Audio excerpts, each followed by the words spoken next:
Hari ni saya nak buat korang pergi makan makanan western dekat Garden Western Grill. Jom. Wow. Ini adalah grilled chicken chop, harga dia RM36. Satu, dua, sausage besar.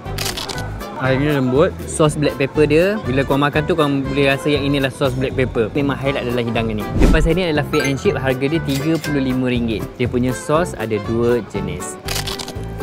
Gemuk-gemuk, tebal-tebal. Tepung dia memang crispy dan dalam dia fish dia sangat tebal.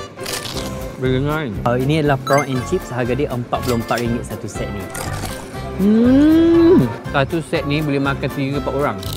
Bila kita gigit kan, isi udang tu rasa masih kenyal-kenyal, masih lemak-lemak dia, manis-manis udang. Rasa tebal udang tu. Ini adalah beef rib eye steak, dia akan serve dalam medium, harga dia RM71.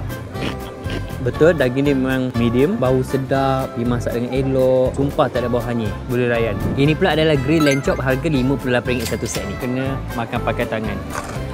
Dia punya lamb dekat sini memang tak berbau, boleh layan weh. Untuk harga RM58 satu set macam ni, berbala kan? Sangat berbala. Banyak weh, melimpah-limpah. So kalau korang nak makan makanan western, aku rekomenkan untuk korang datang ke Garden Western Grill dekat Medan Wawasan di SS3. Okey? Jom nak makan apa lagi?